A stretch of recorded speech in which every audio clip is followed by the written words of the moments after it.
বাংলাদেশ জাতীয়তাবাদী দলের vice chairman এবং মৌলানা ভাসানী একজন অনুসারী এবং আজকে মৌলানা ভাসানী মৃত্যুবার্ষিকী পালন কমিটির সাধারণ সদস্য সচিব সাবেক সংসদ সদস্য জনাব শামসুজ্জামান দুদু, মঞ্চে উপস্থিত আছেন মৌলানা ভাসানীর বিশিষ্ট অনুসারীবৃন্দ এবং বিএনপি নেতৃবৃন্দ, প্রিয় ভাই ও বোনেরা, আসসালামু আলাইকুম।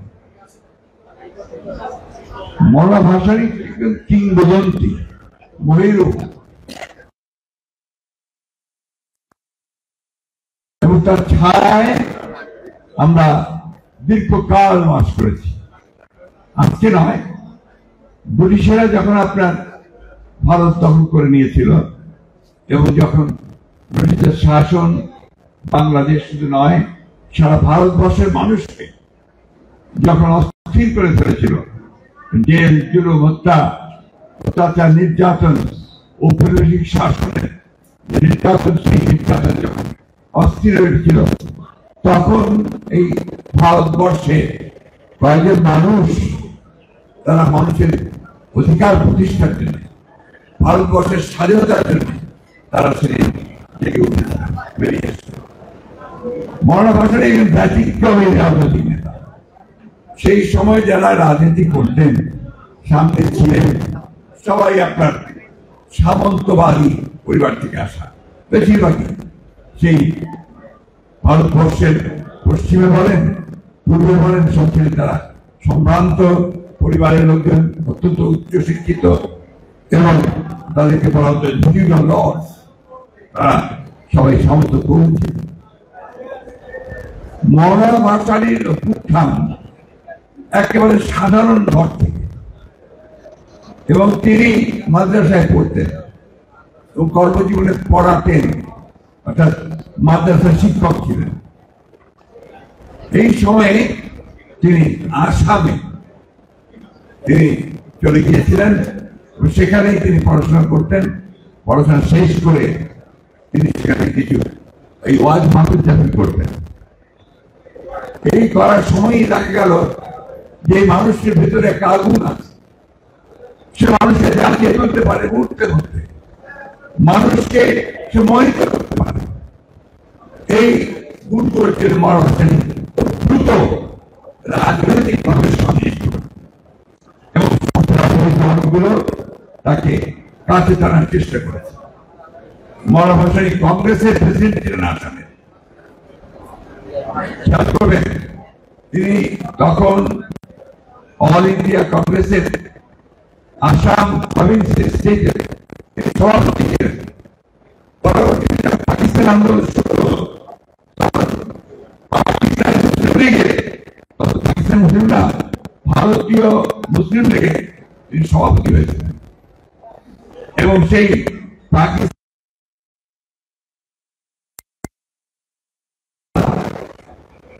উড়িষ্যা এই সমস্ত এলাকাতে তিনি করতে, তাই নয় সমগ্র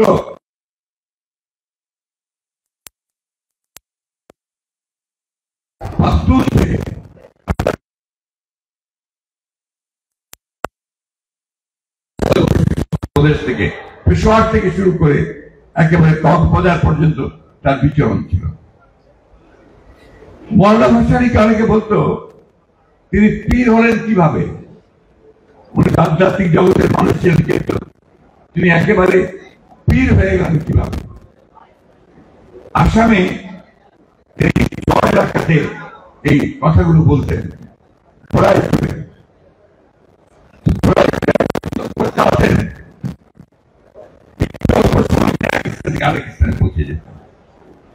মানুষ ভাবতে শুরু করলো যে মানুষ নয়, এটা নিশ্চয়ই জিন।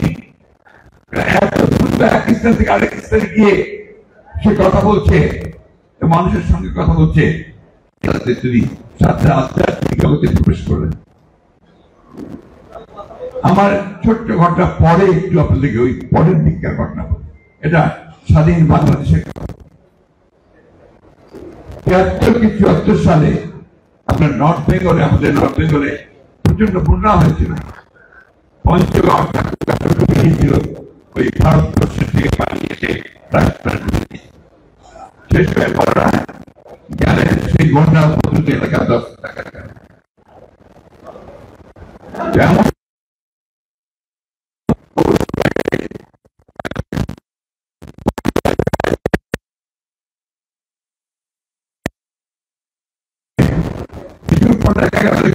গ্রামের মধ্যে আসলেই লোকজন বসে মহিলারা জোরে ধরে আসছে হাতে শিশি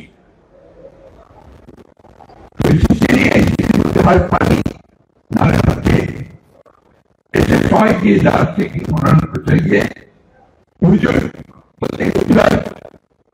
তাকাচ্ছে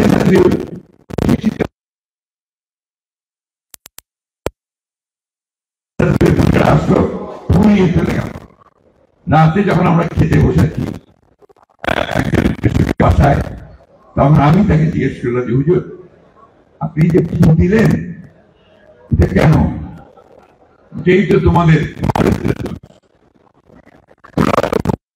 আমার কাছে কেন এসছে?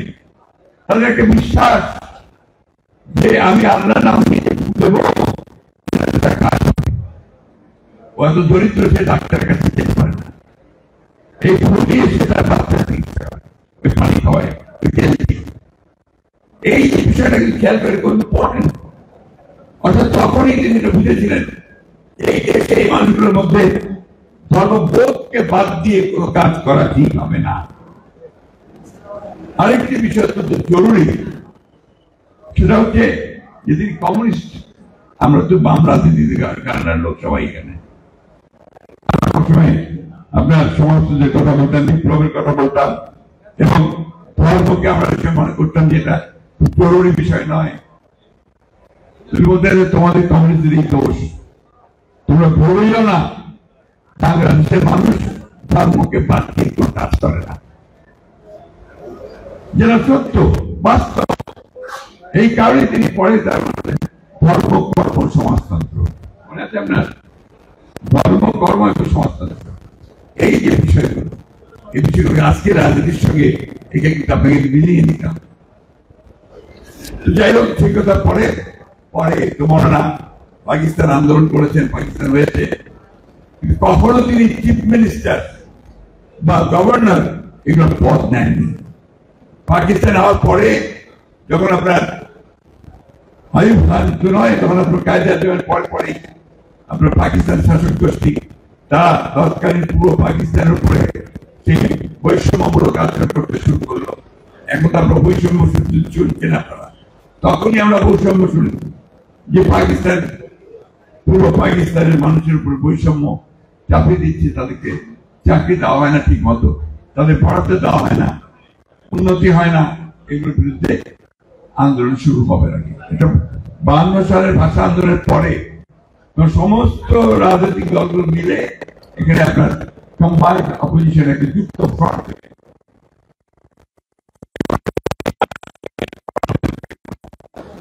সরবর্তী সাহেব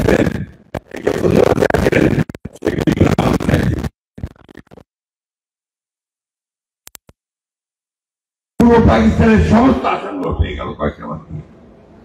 আর দেখেন, রাজনীতি যদি ভুল হয়, যে পাকিস্তানের জন্য এই দেশের মানুষের লড়াই করেছে 46-এ, যে পাকিস্তান মুসলিম লীগ ছিল অসীমবাদী অবিসম্বাদী একটা রাজনৈতিক দল, সে রাজনৈতিক দলের ভরাডুবি হলো ভুল রাজনীতি করার কারণে এই বাংলাদেশ পূর্ব পাকিস্তান।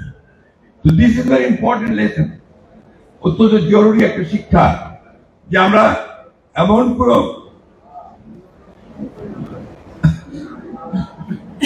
আমি আসলে পুরো হয়ে যাচ্ছিল।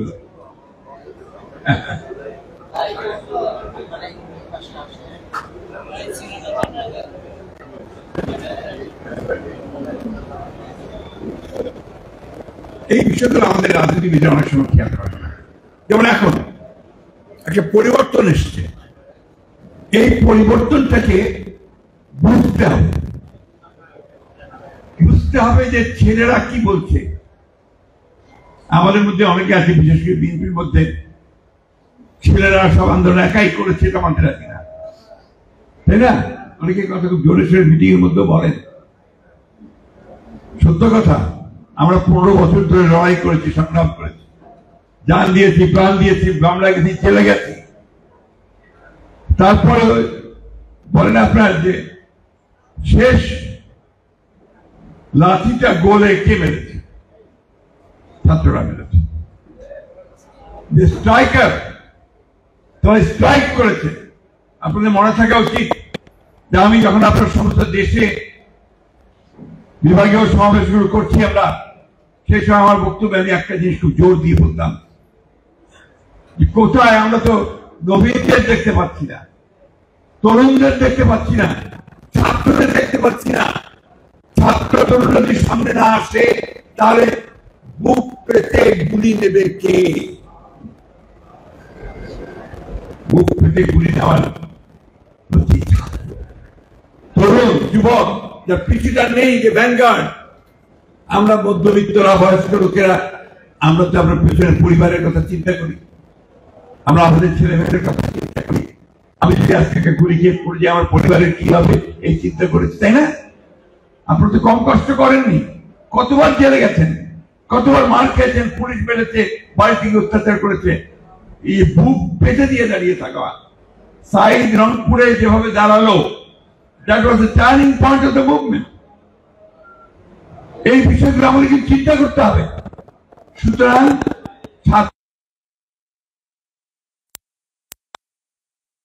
না, সবসময় মনে রাখতে হবে এরা তরুণ, এদের অনেক উদ্দীপনা। আমরা যখন ছাত্র ছিলাম আমরা তো এরকমই ছিলাম।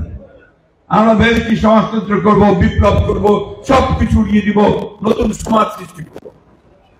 করেছি, এখনো চিন্তা করি এটাই করবো। আমার তো সেই শক্তি নাই, এখন তার সেই শক্তি আছে, সে পারে মুখ পেতে দাঁড়াতে। এই জন্যই এই জিনিসটা আমাদেরকে চিন্তা করতে হবে। ছাত্ররা অনেক কথা বলছে, বলবে, তার সে বড় অধিকারও আছে। আমরা বয়স হয়ে গেছে, আমরা আবার একটু হিসাব করি কোনটা করা যায়, কোনটা করা যাবে না, কোনটা এখন করা ঠিক হবে, কোনটা এখন করা ঠিক হবে না, তাই না? সেই কারণে আমরা বলছি দ্রুত নির্বাচন হওয়াটাই এই দেশের জন্য, জাতির জন্য মঙ্গল। কেন বলছি? আমাদের অভিজ্ঞতা থেকে এই ধরনের সরকার যতদিন বেশি থাকে তত সমস্যা তৈরি হবে। কেন?